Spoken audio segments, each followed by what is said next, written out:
On Thanksgiving Day, my daughter-in-law threw a plate at me after I refused to let her parents move into my house. "You old selfish man," she said, and my son added, "You are no longer my father." I just smiled, got up, and called my brother. "Everything is as you said. Activate the plan. While you're here, don't forget to subscribe, hit the hype button, and support this channel with a like. And tell us below, have you ever faced something like this?" The plate missed, shattered against the wall behind my chair. Ceramic shrapnel scattered across the hardwood floor I'd refinished myself 3 summers ago. I remember thinking, that was the set Claire bought us for our 25th anniversary. 23 years since she passed. Tyler never used those plates until he married Mia, never appreciated them. Now one was dust. "Did you hear me?" Mia's voice climbed another octave. Her phone was out, recording, always recording. "I said you're a selfish, bitter old man who can't stand to see his son succeed." Tyler stood behind her, arms crossed. 34 years old. My only child. The kid I taught to ride a bike. The teenager I bailed out when he wrecked my truck. The young man I co-signed a business loan for when every bank in Massachusetts turned him down. He looked at me like I was a stranger. "Dad." His voice was cold, controlled. The voice he used with vendors who disappointed him. "Mia's parents need a place to stay for 6 months. Maybe 8.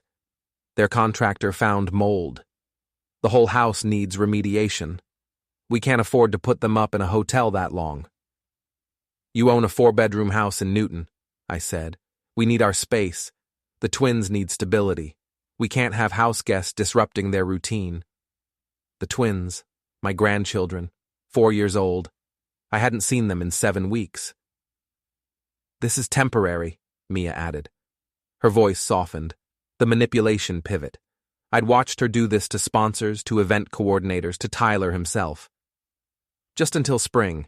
You have 4 bedrooms and you're here alone. It's just logical." Gerald and Diane Porter stood in the kitchen doorway. Mia's parents. Gerald wore a Patriots jersey 2 sizes too small. Diane clutched her purse like it contained state secrets. They'd driven up from Connecticut this morning with 3 suitcases already packed. Presumptuous. "No," I said. That's when Mia threw the plate. "You know what?" Tyler's face flushed. "I'm done. I've spent my whole life trying to earn your respect, and you've given me nothing but criticism and distance. You don't support my business. You don't respect my wife. You barely acknowledge your own grandchildren. I acknowledge them every time you let me see them. Because you make Mia uncomfortable. You judge everything she does, every post, every event, every parenting choice. I asked her once why the twins weren't in car seats. They were in boosters. Age-appropriate boosters." Mia's voice cracked. Real tears now. Or theatrical ones. With her, I could never tell. "You act like I'm some kind of neglectful mother, and I'm tired of it. Tyler's tired of it. We're done being your punching bags." I stood up. Slowly. Let them see me move with the deliberate calm I'd learned in 30 years of emergency response. Never rush. Never show panic. Panic spreads like fire. "Then we're done," I said. "Enjoy your holiday." I walked out of my own dining room, through the kitchen, past Gerald and Diane, who suddenly looked uncertain. Out the back door into the cold November afternoon. I sat in my truck for 60 seconds, let my heart rate settle. Then I pulled out my phone and called Tom. He answered on the first ring. "Phase 0. I said. "Start it." "Copy that." My brother's voice was flat, procedural. "I'm 20 minutes out." I hung up and stared at my house through the windshield. Lights on in every room. I'd paid off the mortgage in 2003, maintained every system personally, new roof in 2019, HVAC upgrade in 2021. This place would outlast me by 50 years, but I'd burn it down myself before I let them take it. I started the engine and pulled out of the driveway. In my rearview mirror, I saw Tyler standing at the front window, watching me leave. His face was a mask I didn't recognize anymore. When did that happen? When did my son become someone I had to defend myself against? The answer came quickly, the day he married Mia. The plan started 6 weeks ago, October. Tyler called me on a Tuesday night, excited, talking fast. His company, Bright Harbor Events, had landed the contract for the Winter Docks Festival. Biggest event in Lake Bridge's calendar, 3-day waterfront celebration, live music, vendor market, food trucks, fireworks finale, attendance projections, 15,000 people. This is it, Dad. This is the one that puts us on the map. We're talking regional press, corporate sponsors. This could double our revenue. That's great, son. I'm proud of you. Pause. Then the ask. We need your name on the safety paperwork. There it was. What kind of paperwork? Just the fire safety compliance form. The city requires a certified fire safety officer to sign off on the event plan. You're retired fire captain. You've got the credentials. It's basically a formality. Formalities matter in my world. I know. But look, the event director knows you.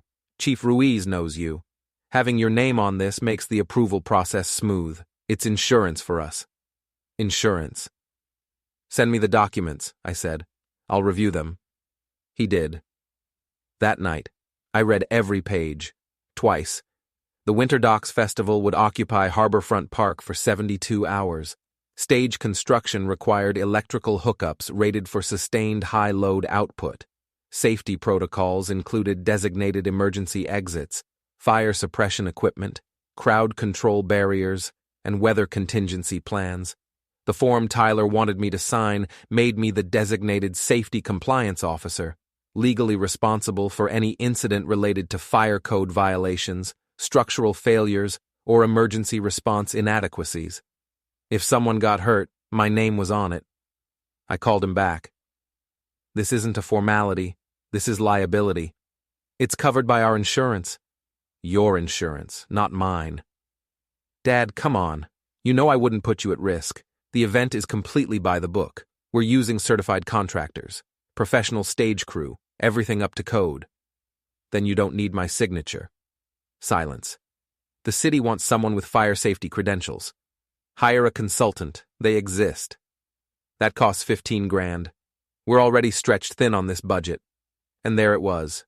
The real reason. Not trust, not respect. Cost savings. I'll think about it, I said. I need an answer by Friday. I said I'll think about it. I didn't sleep that night. Sat in my workshop until 3 a.m, running scenarios. I knew Tyler's business model. Bright Harbor Events operated on razor-thin margins. They overbid contracts to win them, then squeezed every penny during execution. Cutting corners became cost management. I thought about Claire. What she'd say. She'd say, he's your son. Help him. But she'd also say, don't let him use you. On Friday, I called Alicia Hargreaves. She'd been my attorney since 2012. Handling estate planning and a property dispute with a neighbor. Sharp, thorough, didn't waste words. I need advice on contract liability and asset protection. Come in Monday. That Monday, I laid out the situation. Tyler's request, the liability scope, my concerns. Alicia read the document while I waited. 5 minutes of silence. Don't sign this, she said. That's what I thought. But if you want leverage, there's another option, she explained. Tyler's company owned the stage equipment, lighting rigs, and sound systems. Expensive gear, financed through a small business loan, probably not fully paid off. If he defaults on the loan, the bank takes the equipment. But there's a window before that happens. A window where someone with a secured interest could claim priority. A UCC-1 filing, I said. She smiled. You've been reading. UCC-1, Uniform Commercial Code Financing Statement. A legal claim on personal property used as collateral, typically filed by lenders, but also available to creditors with documented interest. You loaned Tyler money to start Bright Harbor, Alicia said. $15,000. Co-signed his initial equipment lease. Do you have documentation? every email, every bank transfer. Then you have standing to file a secured interest claim on that equipment. If Tyler defaults, you're first in line to recover your investment. He hasn't defaulted. Not yet. I thought about it. 30 seconds. File it, I said. She did. That afternoon. The filing went into the state database, public record but buried in bureaucratic obscurity. Tyler would never look for it. He barely read his own contracts. 2 weeks later, I signed his safety compliance form, with modifications. I added a clause specifying that my signature applied only to the initial site plan review. Any changes to staging layout, electrical routing, or crowd capacity required reapproval. My reapproval. I also required a copy of Tyler's liability insurance certificate. Current, verified, with me listed as an additional insured party. Tyler agreed without reading the changes. He needed my signature too badly to negotiate. That was 5 weeks ago. Then came Thanksgiving. The drive to Tom's house took 40 minutes. I used the time to think, to plan, to remember every slight, every dismissal, every time Tyler chose Mia's narrative over the truth. The twins' birthday party in March. I wasn't invited. Found out through a neighbor who saw the photos on social media. Father's Day in June. Tyler sent a text. Generic, impersonal. Happy Father's Day. Like I was a distant relative he barely remembered. September. I offered to help with the festival planning, free labor, decades of experience. Tyler said they had it handled, then hired a consultant for $8,000. Each incident alone was small, forgettable. But together they formed a pattern, a message. You're not needed anymore. Well, they were about to learn exactly how much they needed me.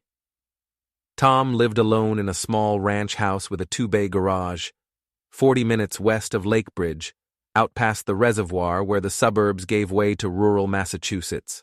No wife, no kids, just logistics routes, delivery schedules, and a workshop cleaner than most operating rooms. He met me at the door, handed me coffee, black. They pushed it, he said, like you said they would. Mia threw a plate at me, theatrical, always. We sat in his kitchen, sparse, functional, everything in its place. Tom had been a long-haul driver for 35 years, retired now, but still lived like a man who valued efficiency over comfort. He pulled out a folder, documentation, timelines, contact lists. Phase 0 is simple, Tom said. We establish presence. I'll park outside Bright Harbor's warehouse tomorrow morning, 5 a.m., visible but not intrusive, just a guy in a truck drinking coffee. They'll notice. That's the point. Make them nervous. Make them wonder. What about the sheriff? Deputy Whitman's on call this weekend. I confirmed with dispatch. If they try to move the equipment before festival setup, I call him. He runs the registration, sees the lien. Equipment stays put. What if they don't try to move it? Then we wait, but Tyler's panicking. He'll make a mistake. Tom was right. Tyler always panicked under pressure, always rushed. Claire used to joke that he inherited her optimism and my stubbornness, but neither of our patience. And if they do move it? I asked. Then we activate Siren 1. I sipped my coffee, felt the heat spread through my chest. The house was quiet except for the clock on the wall, mechanical, steady. Tom didn't own anything digital if he could avoid it. He's my son, I said. Tom looked at me. No sympathy, no judgment, just fact. He stopped being your son when he chose her over you. You're just returning the favor. Tom had never liked Mia, met her once at the wedding, watched her orchestrate the ceremony like a corporate event. Every moment scheduled, every photo staged, every speech pre-approved. She's a control artist, Tom had said afterward, and Tyler's her canvas. He was right then, he was right now. We went over the plan again. Triple siren, 3 escalating phases, each one tightening the legal noose.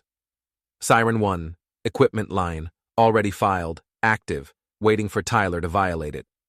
Siren 2, fire marshal inspection, safety violations, conditional rejection, force Tyler to spend money he didn't have. Siren 3. Civil replevin. Court order. Sheriff seizure. The final move. How far are you willing to go? Tom asked. As far as it takes. That could mean destroying his company. He destroyed our relationship. Fair trade. Tom nodded, finished his coffee. Then let's make sure we do it right. The warehouse was in an industrial park near Route 128. Bright Harbor Events leased the space for equipment storage and pre-event staging. Small operation. 2 full-time employees. Tyler and his business partner handled everything else personally. Tom parked across the street at 4:50 a.m. Saturday. Sent me a photo. Dark street. Sodium lights. His truck positioned with clear sight lines to the warehouse loading dock. I was home. Awake. Coffee in hand. Waiting. At 6:15, Tyler's SUV pulled into the lot. I saw it on the security camera Tom had positioned on his dashboard. Live feed to my phone. At 6:30, a panel van arrived. Rental. Budget logo on the side. Tom called me. They're loading. Call Whitman. I drove to the warehouse. 25 minutes. Tom kept me updated the entire way. 4 people. Tyler, Mia, and 2 guys I don't recognize. Probably day laborers. They're moving the lighting rigs. How much have they loaded? Maybe 30%. They're working fast. Deputy Sheriff Cole Whitman arrived before I did. Pulled up in an unmarked sedan. Tom met him outside the warehouse fence. Showed him the UCC-1 filing. Explained the situation. Whitman was professional. By the book. Mid-40s, lean, with the careful manner of someone who'd learned to distrust first impressions. He walked to the loading dock, showed his badge, asked Tyler to stop loading.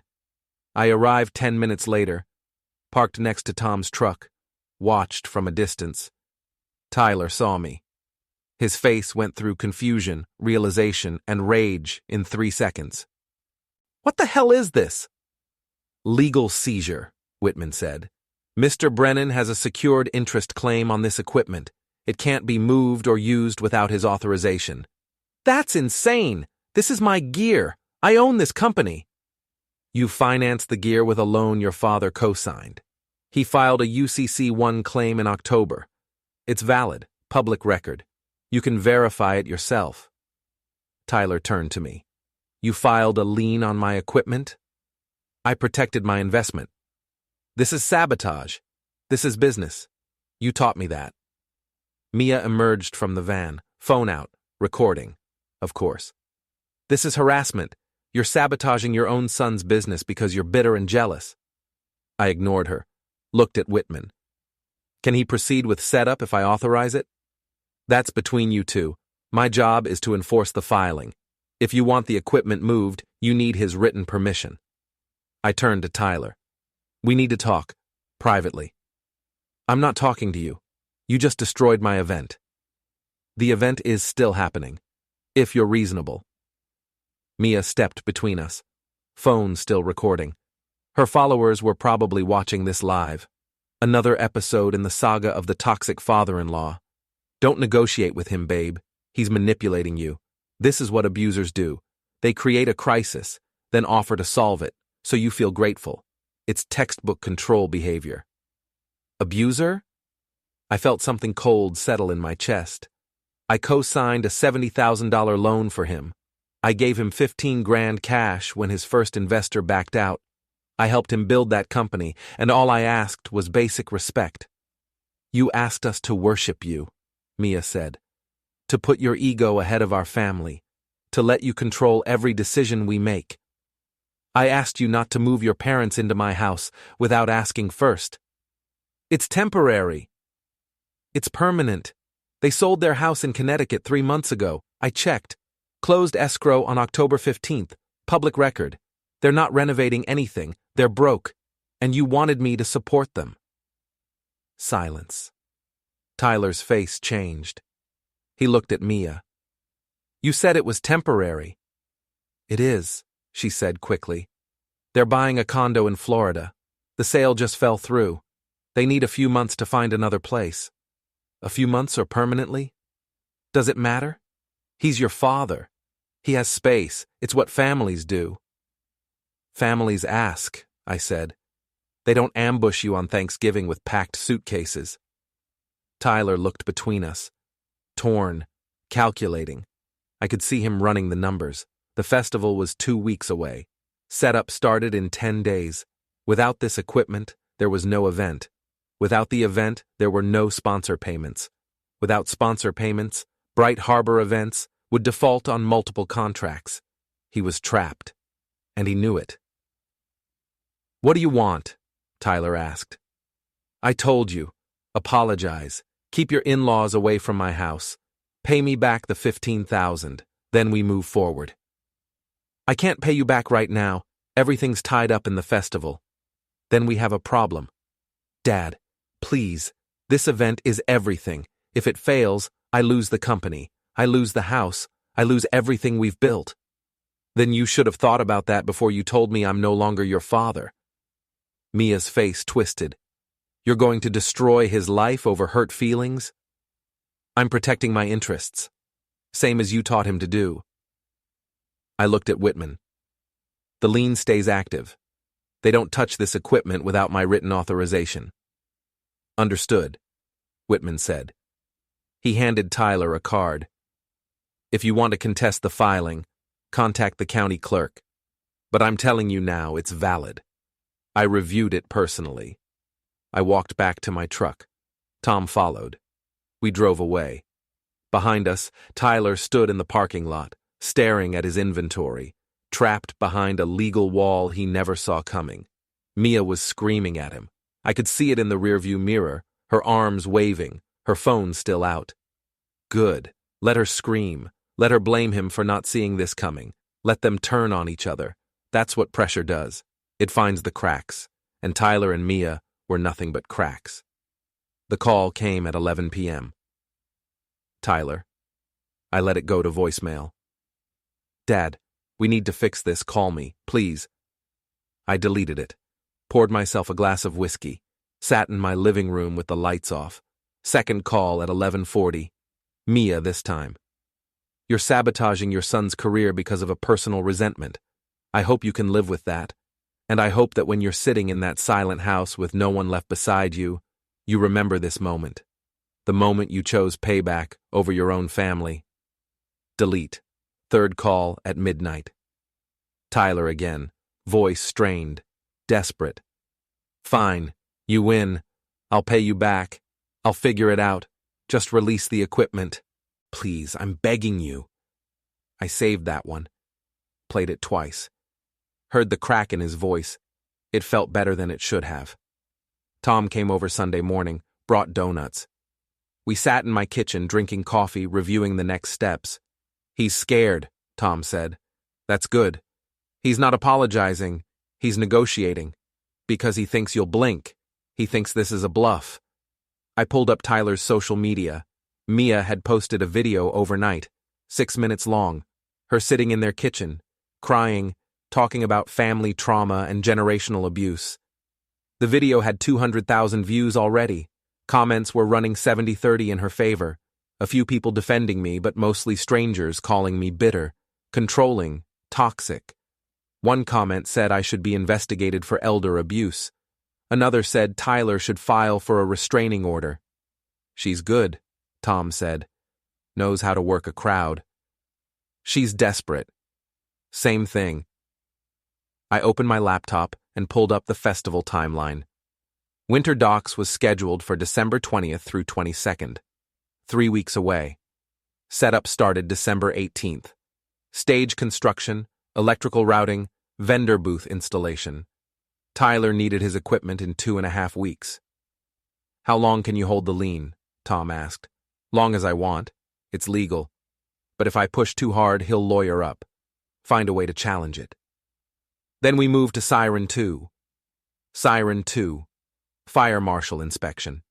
Every public event in Lakebridge required fire safety approval. Routine for small gatherings. Formal inspection for anything over 500 people. The Winter Docs Festival expected 15,000. Chief Malcolm Ruiz handled all large event inspections personally. He was thorough, inflexible, and he owed me nothing. Perfect. I'll file the request Monday, I said. Cite concerns about electrical load capacity and emergency exit access. He'll inspect the site before setup? He has to.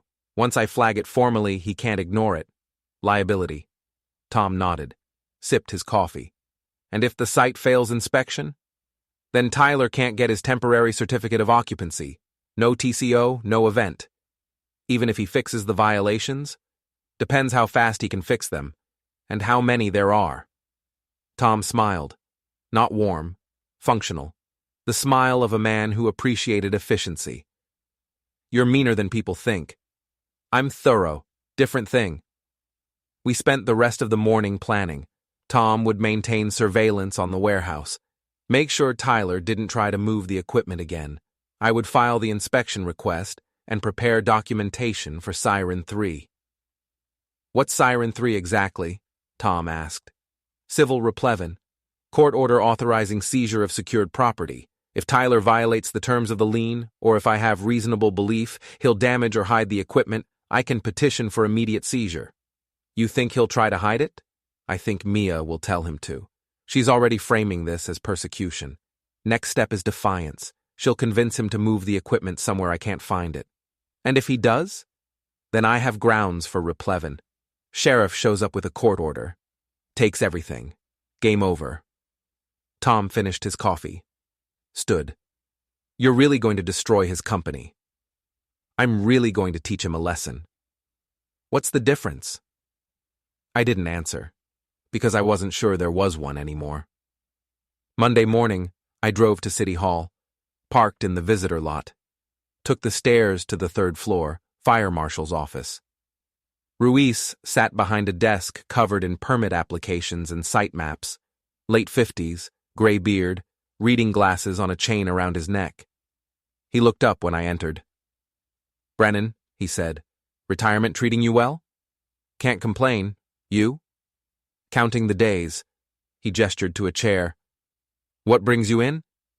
I sat, pulled out a folder, site maps, electrical schematics, safety protocols. I need to file a formal safety concern about the Winter Docks Festival. His expression shifted. Professional neutrality, the mask every city official wears when personal matters intersect with public duty. Go on. I laid out the documentation, site map, electrical load estimates, crowd capacity projections, exit routes. My son's company is running the event. He asked me to sign off on the initial safety plan. I did, with conditions, but I've reviewed the updated staging layout, and I have concerns. What kind of concerns? Exit blockage. The main stage positioning restricts access to the north emergency exit. If there's an evacuation, you'll have a bottleneck. Also, the electrical routing runs through a pedestrian pathway, trip hazard, fire hazard, code violation. And the crowd capacity calculations don't account for vendor booth placement. You're looking at 18,000 people in a space rated for 12. Ruiz studied the documents. Silent. 60 seconds. These are legitimate concerns. I thought so. But you signed off on the original plan. The original plan had the stage 12 feet further south. Tyler moved it to improve sightlines for the VIP section. Bigger sightlines, bigger ticket sales. He didn't resubmit for approval. Did you tell him to resubmit? I did. He said it was a minor adjustment. Said it didn't require reapproval. I disagreed. He ignored me. Ruiz leaned back in his chair, tapped his pen against the desk. And you're filing this formally? I am. You know this could shut down the event. I know it could require changes. That's the point of inspection. Safety isn't negotiable. He looked at me, not hostile, just calculating, weighing the politics of the situation. This is your son's company. That's why I'm filing. If something goes wrong, my name is on the paperwork. I'm not taking that risk. Even if it damages your relationship. The relationship is already damaged. I'm protecting myself now. Ruiz nodded slowly.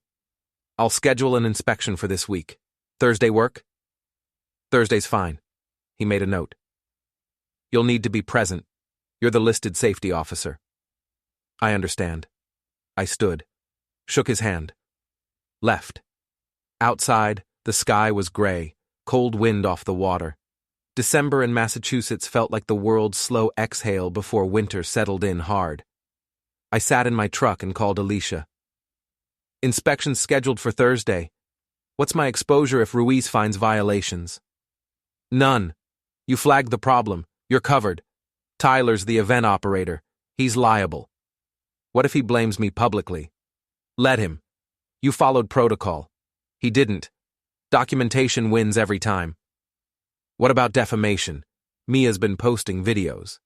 I've seen them. They're careful. No specific false claims. Just emotional manipulation. Unless she accuses you of something provably false, there's no case. And if she does, then we file. But honestly, let her keep talking. She's building your case for you. I hung up and drove home. That night, Tyler called again. I answered this time. Did you file a complaint with the fire marshal? I filed a safety concern. That's my job.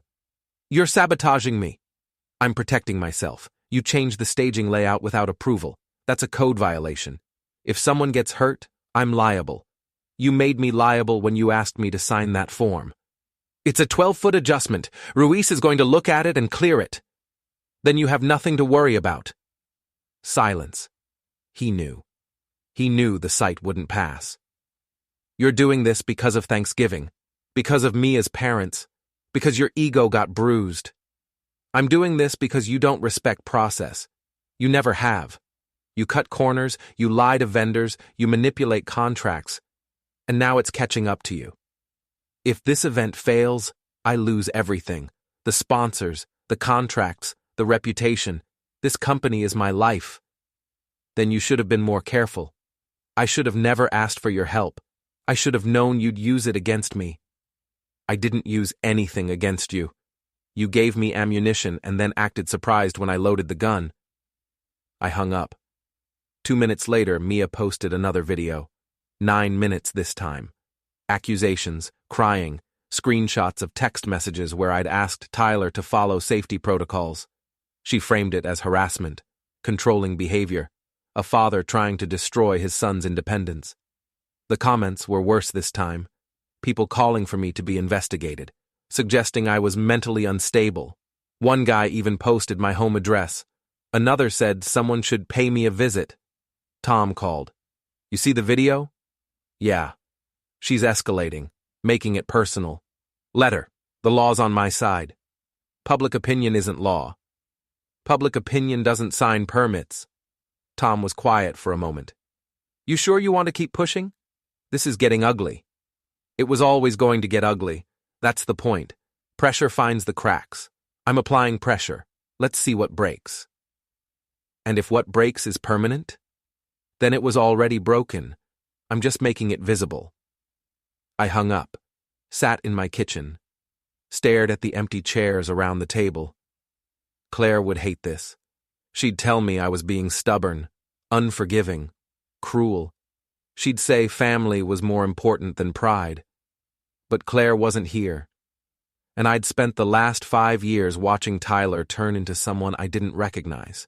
Someone who treated family like assets, relationships like transactions. He learned that from Mia.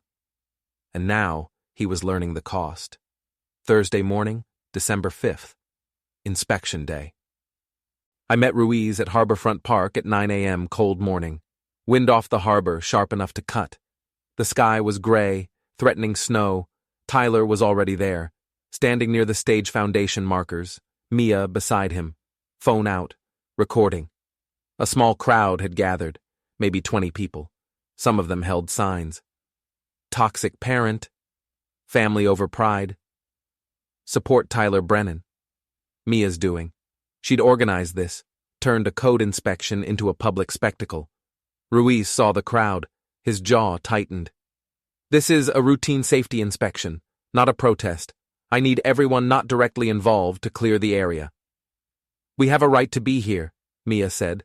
This is a public park. And I have a right to conduct my inspection without interference. Clear the area, or I'll call the police. She stepped back, but kept recording. Ruiz turned to me. Show me the concerns. I walked him through it. The main stage position. The emergency exit it partially blocked. The electrical conduit running through what would be a crowded pedestrian zone. Ruiz measured, took photos, made notes. Tyler followed us. Chief, this is a minor layout adjustment. We can move the stage back if needed. This doesn't warrant shutting us down. Nobody's shutting you down yet, Ruiz said. But your father's right. This exit is compromised, and this electrical routing violates Code Section 14-7, exposed conduit in pedestrian traffic areas. We'll cover it. With what? Rubber mats? Those create trip hazards. You need buried conduit or overhead routing. That's not a quick fix. Tyler's face went pale. He looked at me. You knew this wouldn't pass. I knew you cut corners. I told you to fix it. You didn't. Mia stepped forward. Chief Ruiz, with all respect, this is clearly a personal attack.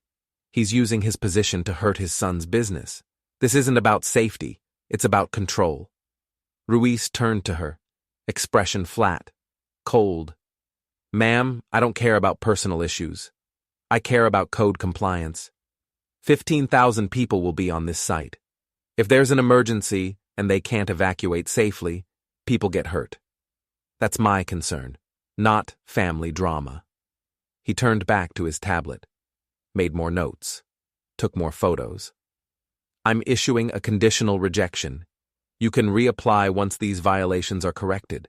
But understand, the corrections require structural changes, moving the stage, rerouting electrical, possibly reconfiguring vendor booth placement to maintain clear exit paths. How long will that take? Tyler asked. Depends on your contractor. 2 weeks minimum, maybe 3.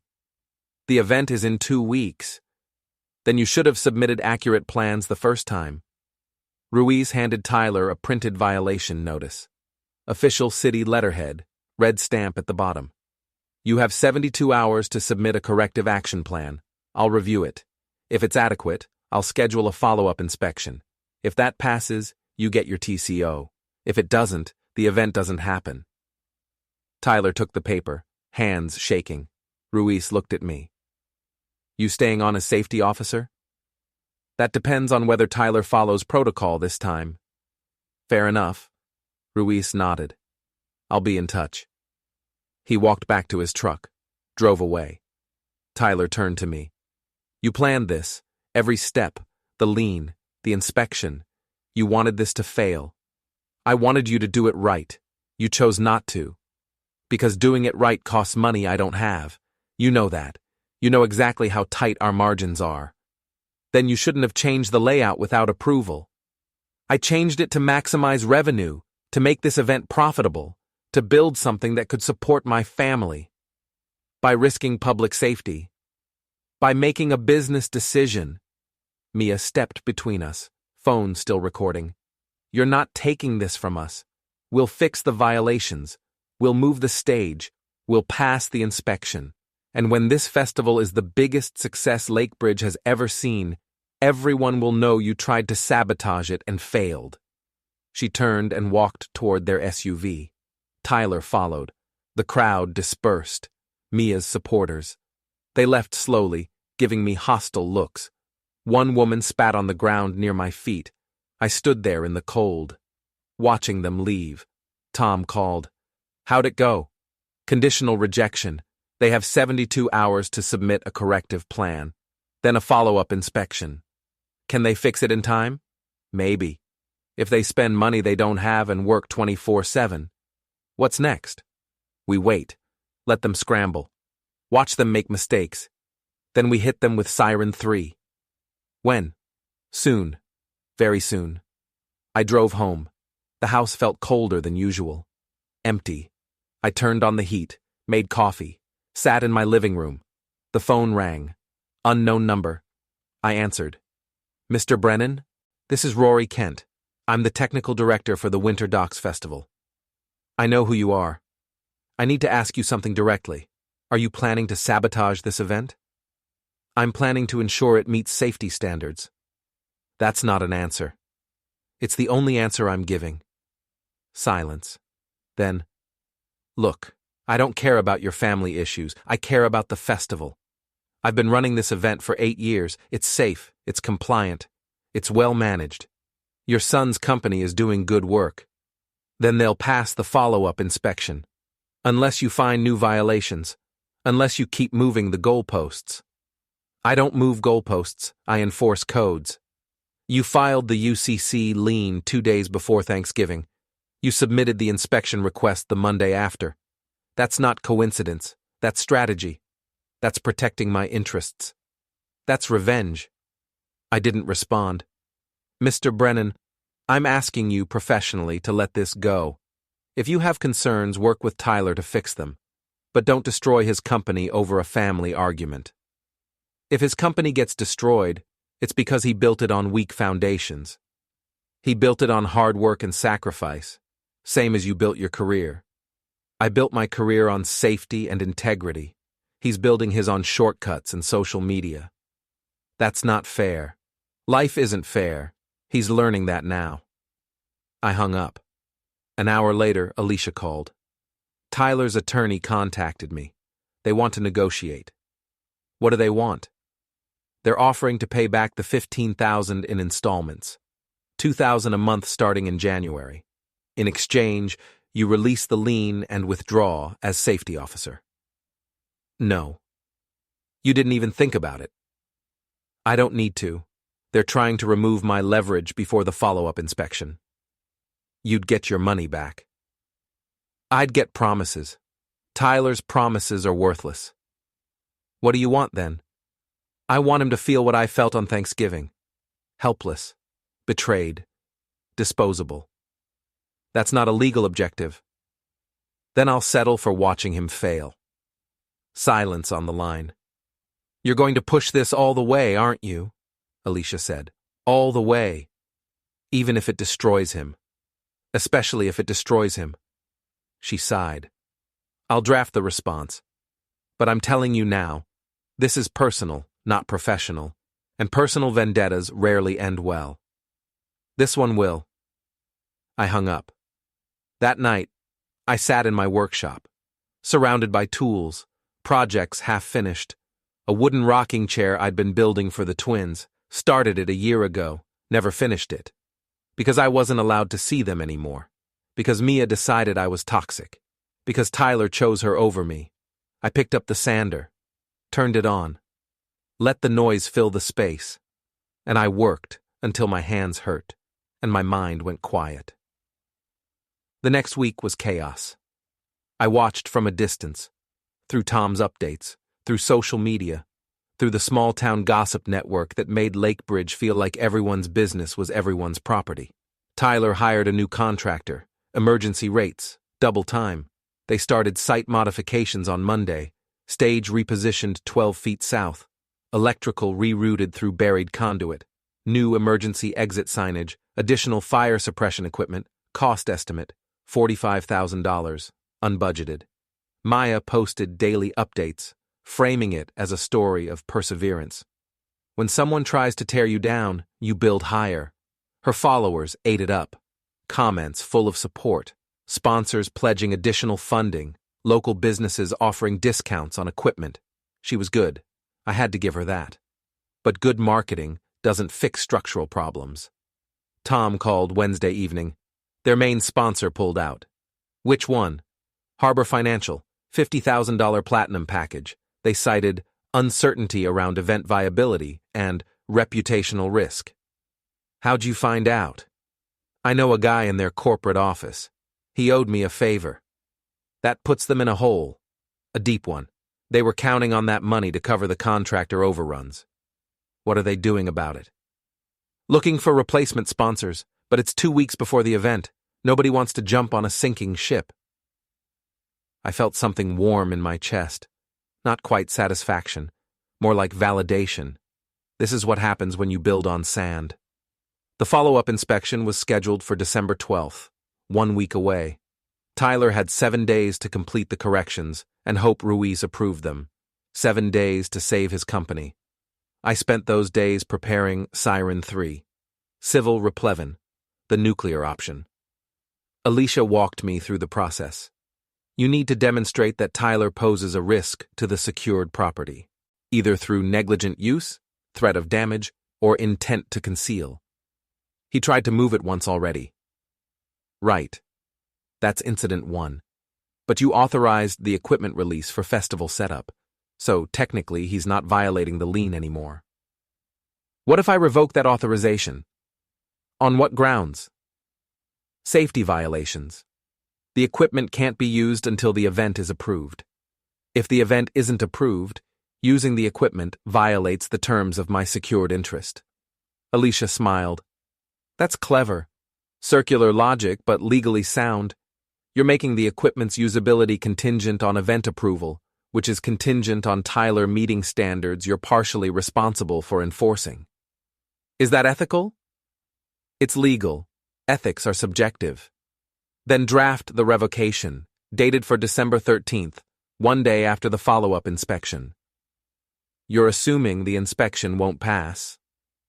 I'm assuming Tyler will find new ways to cut corners. She nodded. I'll have it ready. On December 10th, Tyler called. I didn't answer. He left a voicemail.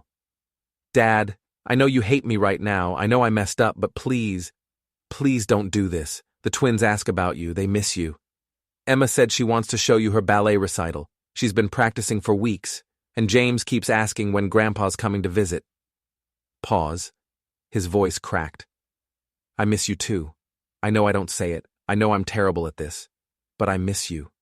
And I'm sorry. For Thanksgiving. For me as parents. For all of it. Just, please, let me fix this.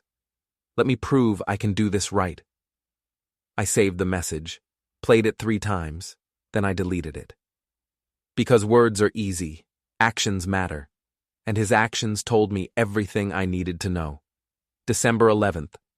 One day before the follow-up inspection. Tom called. They're working through the night.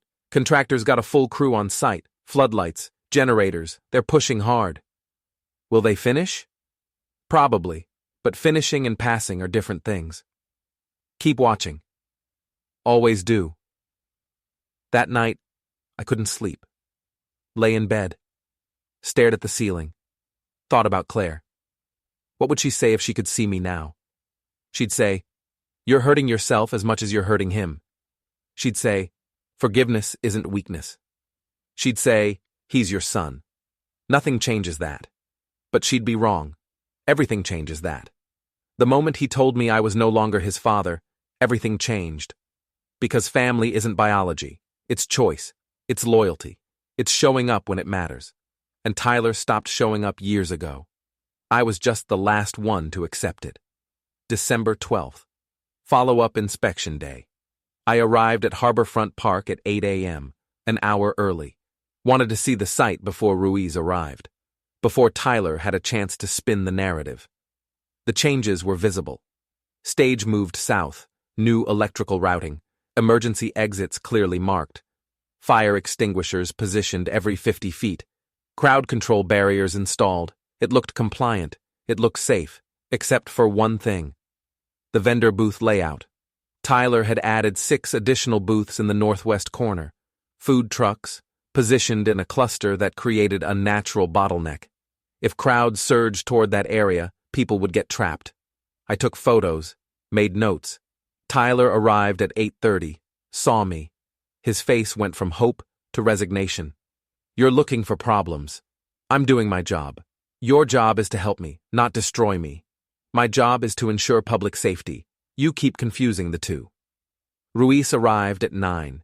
He walked the site methodically, checked every change, measured distances, tested equipment, asked questions. Tyler answered, confident, professional. He'd prepared for this. Mia wasn't there. Smart. Her presence would have been inflammatory. After 90 minutes, Ruiz called us over, pulled out his tablet. The stage positioning is compliant. The electrical routing meets code. Emergency exits are adequate. Fire suppression equipment is properly installed and accessible. Tyler exhaled, relief washing over his face. However, Tyler's expression froze. The vendor booth layout in the northwest corner creates a crowd density issue. You're exceeding the safe capacity for that area by approximately 30%. If there's an evacuation, that bottleneck becomes a hazard. We can remove 2 booths, Tyler said quickly. That'll open up the space. That would help, but you'd still be at the limit. Any unexpected surge, any panic situation, and you're looking at a potential crush scenario. What do you recommend? Eliminate 4 booths. Relocate 2 to the southern perimeter. That gives you adequate flow. Tyler's face went pale. Those booths are committed. We have contracts. They've paid deposits. Then you need to renegotiate or refund their deposits. But I can't approve this layout as it stands. How long do I have to make the changes? 48 hours. I'll inspect again on the 14th. If it passes, you get your TCO. Event proceeds as scheduled. And if it doesn't pass? Then you cancel the event and refund your tickets. Tyler looked at me. You knew about the vendor booths. I noticed them this morning. You could have told me before Ruiz got here. I'm not your consultant. I'm the safety officer. I report violations. I don't help you hide them. His hands clenched into fists. For a moment I thought he might actually swing, but he didn't. Just stood there, shaking with rage and helplessness. Ruiz handed him another violation notice. 48 hours. Make the changes. See you Friday. He left. Tyler and I stood alone in the cold. You've won, he said. Congratulations. You've successfully destroyed everything I've built. The sponsors are pulling out. The vendors are threatening lawsuits. The festival director is talking about canceling the entire event. My reputation is ruined. My company is finished. You've won. I haven't won anything. You did this to yourself. I made mistakes, I admit that. But you took those mistakes and weaponized them. You didn't just punish me, you annihilated me. Good. Maybe now you'll learn. Learn what? That family is conditional? That love is transactional? That one mistake erases everything else? One mistake? I laughed, cold, bitter. You've been making mistakes for 5 years. Every missed birthday, every canceled visit, every time you chose Mia's narrative over the truth. This isn't about one mistake. This is about a pattern, and patterns don't change unless there's consequences. These aren't consequences. This is revenge. Call it whatever helps you sleep at night. I walked away, left him standing there, got in my truck, drove home. Tom called an hour later. It's done? Almost. One more inspection Friday. If he doesn't fix the vendor booths, the event's canceled. Will he fix them? Probably, but it won't matter. Why not? Because tomorrow I'm revoking equipment authorization and filing for civil replevin. Even if he passes inspection, he won't have gear to run the event. Silence. That's cold, Tom said. That's final. I hung up, sat in my kitchen, stared at my phone. 12 missed calls from Tyler, 6 voicemails. I didn't listen to them. 3 text messages from Mia. You're a monster. I hope you're proud of yourself. We're done with you. Forever. I blocked her number. That afternoon I met with Alicia, signed the equipment authorization revocation, dated it December 13th. This is your point of no return, she said. Once you file the replevin petition, there's no walking it back. The sheriff will seize the equipment. Tyler won't be able to run the event. His company will default on multiple contracts. He'll likely file for bankruptcy. I understand. Do you? Because this isn't just business anymore. This is family destruction. My family was destroyed on Thanksgiving. I'm just cleaning up the debris. She slid the papers across her desk. Sign here and here. Initial here. I signed, didn't hesitate. I'll file this tomorrow morning, she said. Replevin hearing is scheduled for December 14th, same day as his final inspection. The sheriff will execute the seizure order immediately afterward. Perfect timing. For destruction? Yes. For reconciliation? Never. Good thing I'm not interested in reconciliation. I left her office, drove home. The sky was dark, snow beginning to fall, first snow of the season. I sat in my driveway, watched the flakes accumulate on the windshield, thought about Tyler as a kid, 10 years old, building a snow fort in the backyard, Claire helping him, all of us laughing. Where did that kid go? When did he become this stranger I was systematically destroying? I didn't have an answer, didn't matter anymore. What mattered was finishing this. December 13th, the day everything accelerated. I filed the Replevin petition at 8 a.m. Alicia submitted it electronically. Court confirmation came back 90 minutes later. Hearing scheduled for 2 p.m. tomorrow. Sheriff seizure authorized upon approval. Tom called at noon. Tyler's removing the vendor booths. Full crew on site. They're scrambling. He'll make the deadline. Probably. But you're still moving forward with the seizure? Yes. Even if he passes inspection? Especially if he passes inspection. I want him to see victory. Then I want him to watch it get taken away. That's cruel. That's teaching. At 3 p.m., Tyler called. I answered. The vendor booths are fixed. We'll pass the inspection tomorrow. Whatever you're planning, it's over. I win. You haven't won anything yet.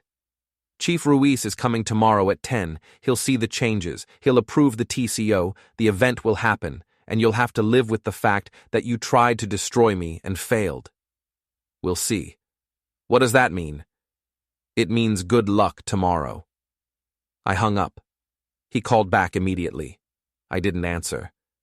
Mia posted a video that evening, 10 minutes long, triumphant. We did it. Despite everything, despite the sabotage, despite the toxic interference, we did it. The Winter Docks Festival will happen, and it will be amazing. Thank you to everyone who supported us, who believed in us, who stood with us against hatred and control. We couldn't have done this without you. 20,000 views in the first hour, comments exploding with support. I watched it twice, felt nothing. Tomorrow would correct her narrative. That night, I reviewed the plan with Tom. Final details, timing, execution. Ruiz inspects at 10 a.m., I said. Assuming he approves the changes, Tyler gets his TCO around 11. The Replevin hearing is at 2 p.m. Sheriff gets the order by 3. He'll execute the seizure at the warehouse around 4. Tyler will be on site setting up. Good. He'll get the call while he's working. Maximum impact. You want him to feel it. I want him to understand cause and effect, actions and consequences. You don't get to betray your father and walk away clean. What if he fights the seizure? He can't.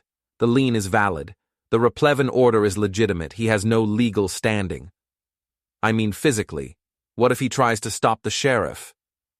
Then he gets arrested, and his problems get exponentially worse. Tom nodded. And after the seizure? What then? Then he has no equipment, no event, no sponsorships, no company. And maybe finally he learns that shortcuts have costs. Or he learns to hate you forever. He already hates me. At least now he'll have a good reason. Tom left around midnight. I sat alone in my house, every room quiet except for the furnace clicking on and off. I thought about calling Tyler, warning him, giving him one last chance to make this right. But what would right even look like anymore? An apology? Too late. Paying me back? Irrelevant. Choosing me over Mia? Impossible. The damage was done. The bridge was burned. All that remained was the collapse. I went to bed at 1 a.m., slept dreamlessly. December 14th, endgame. Ruiz arrived at Harborfront Park at 10 a.m. I wasn't there. Didn't need to be. Tom was watching, sending me updates. Tyler's nervous, pacing, Mia's with him, filming everything. Is the site compliant? Looks like it. Vendor booths removed. Space is clear. Should pass. At 10:40, Tom called. Ruiz approved it. Handed Tyler the TCO. They're celebrating. Mia's crying on camera. Tyler looks relieved. Good. Let him enjoy it for a few hours. I drove to the courthouse. Arrived at 1:30. Alicia was already there. waiting in the hallway outside the hearing room. Tyler's attorney just arrived, she said.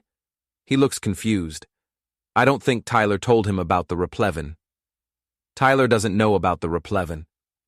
He's about to. The hearing started at 2 p.m. Judge Morrison presiding. Mid-60s. No nonsense. Former prosecutor. Alicia presented the case. UCC-1 filing. Loan documentation. Co-signed equipment lease. Tyler's attempt to move the equipment without authorization. My concerns about asset preservation. Tyler's attorney objected. My client has been using the equipment for legitimate business purposes. There's no evidence of damage or concealment. This is harassment dressed up as legal procedure. Judge Morrison looked at me. Mr. Brennan, what's your concern? Your Honor, my son's company is operating under significant financial strain. Multiple sponsors have withdrawn. The event is high risk. If the equipment is damaged, or if his company defaults on the business loan, my secured interest is at risk. I'm requesting temporary seizure to preserve the asset until the financial situation stabilizes. When is the event? December 20th through 22nd. So in 6 days, you'll know whether the event succeeds or fails. Yes, Your Honor. And if it succeeds, you'll release the equipment? If he pays back the $15,000 he owes me and demonstrates financial stability, yes. Tyler's attorney stood. Your Honor, this is punitive. He's using the court to sabotage his son's business. The event is approved. The permits are in place. This seizure would cause irreparable harm. Irreparable harm to whom? Judge Morrison asked. The son who borrowed money and hasn't paid it back, or the father whose investment is at risk? The son who's trying to build a legitimate business on his father's money. Silence. Judge Morrison reviewed the documents. 10 minutes. Nobody spoke. Finally, petition approved, replevin order granted, equipment to be seized and held in secured storage until the debt is satisfied or the event date passes, whichever comes first. Tyler's attorney stood. Your Honor, please reconsider. This will destroy my client's company. Your client should have paid his debts. Order stands. Sheriff will execute the seizure today. Gavel. Done. I walked out of the courthouse, Alicia beside me. You won, she said. I know. You don't look happy. I'm not looking for happy. I'm looking for closure. Same thing? No. At 3:15, Deputy Whitman arrived at the Bright Harbor warehouse with the replevin order. Tom was there, watching, documenting. Tyler arrived 20 minutes later, frantic, panicked. You can't do this. The event is in 6 days. I have contracts. I have commitments. I have a court order, Whitman said. Equipment stays locked until your father authorizes release or the debt is paid. This is illegal. Take it up with the judge. Tyler called me, 17 times in 10 minutes. I didn't answer. Finally, he left a voicemail. You won, okay? You won. You destroyed me. The event's canceled. The company's finished. I'll lose everything. My house, my reputation, my career, everything. I hope that makes you happy. I hope when you're lying in bed tonight alone, you feel good about what you did to your own son. I hope it was worth it. I saved the message, played it once, felt nothing. At 6 p.m., Mia posted another video. But this one was different. No tears, no performance, just rage. He did it. He actually did it. He destroyed the festival, destroyed our company, destroyed everything we worked for, all because his ego couldn't handle being told no. I hope he's proud. I hope he sleeps well tonight. Because we won't. We'll be figuring out how to explain to our children why they're losing their home, why Daddy's business failed, why Grandpa hated us so much that he'd rather ruin us than forgive us. Congratulations. You won. You're right. We're wrong. You're powerful. We're weak. Enjoy your victory. I hope it keeps you warm at night, because you'll be spending a lot of nights alone now. The comments were vicious. Thousands of them. Calling me a monster, a sociopath, a failure as a father. One comment said, Someone should make him pay. Another, he deserves everything that's coming to him. I closed the browser, turned off my phone, sat in my kitchen, made coffee, drank it slowly. Tom arrived at 8 p.m., let himself in, sat across from me. "It's done," he said. "I know. How do you feel?" "Tired." "That's not an answer. It's the only answer I have." We sat in silence. 10 minutes. "What happens now?" Tom asked. "Tyler files for bankruptcy, loses his house, maybe his marriage, starts over or doesn't." "And you?" "I go back to being retired. With no family. I haven't had family for a while. This just makes it official." Tom stood, put his hand on my shoulder. "You did what you had to do." "Did I?" "You protected yourself. That's not wrong." "Doesn't feel right either." He left. I sat alone in my kitchen until midnight. Then I went to bed. And for the first time in weeks, I slept through the night. December 20th, the day the festival should have happened. I woke up at 7 a.m., made coffee, sat in my kitchen and looked out at the clear winter morning. No frantic phone calls, no emergency texts, no Tyler begging for mercy, just silence. Perfect, satisfying silence. I drove to Harborfront Park at noon, wanted to see it. The empty space where Tyler's grand vision should have been, the monument to his arrogance. The park was deserted. A banner hung across the entrance. Winter Docks Festival, canceled. Not postponed, canceled. I walked through the empty grounds, stood where the main stage would have been. The foundation markers were still there, abandoned, useless. This is what happens when you bite the hand that feeds you. My phone rang. Alicia. "Tyler filed for bankruptcy this morning. Chapter 7. Full liquidation.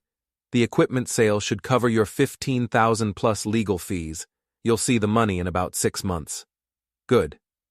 "There's more. Mia filed for separation.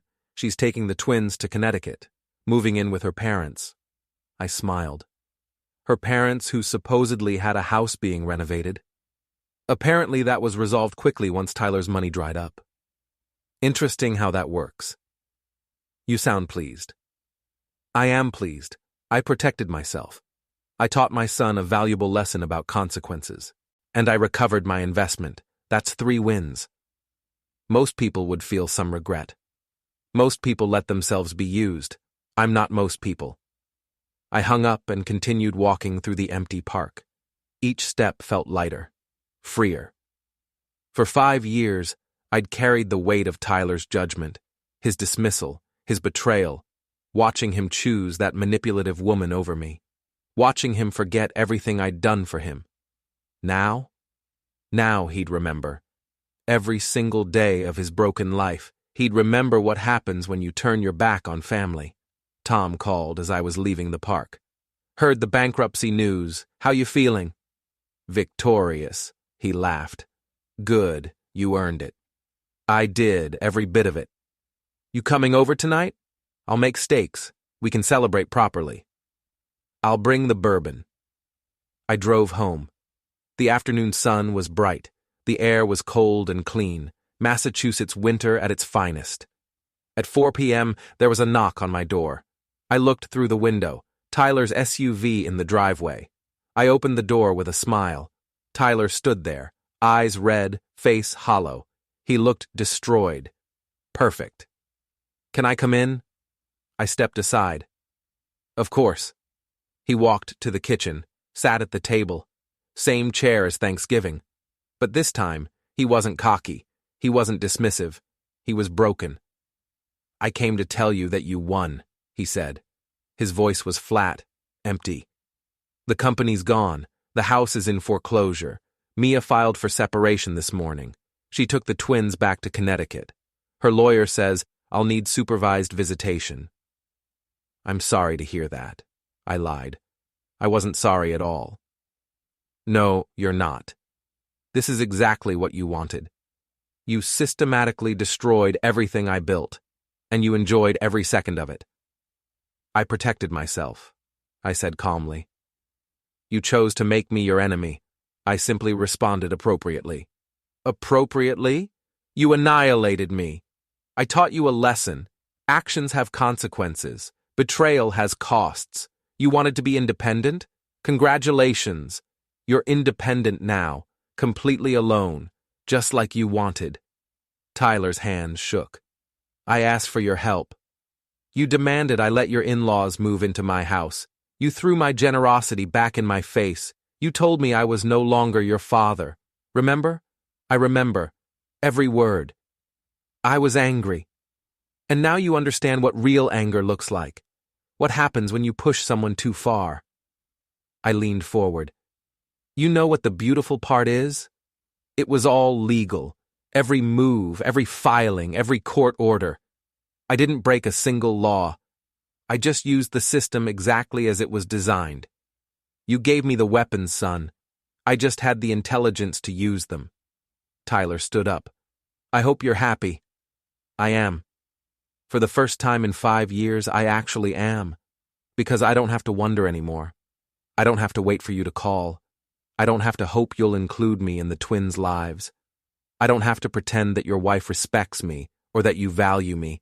It's all settled now. Clean, final. You're sick. I'm free. There's a difference. Tyler headed for the door, then paused. You'll end up with no one. We all face the end on our own, but I'll face it knowing I never let anyone control me. Can you say the same? He left, door closing behind him with a satisfying click.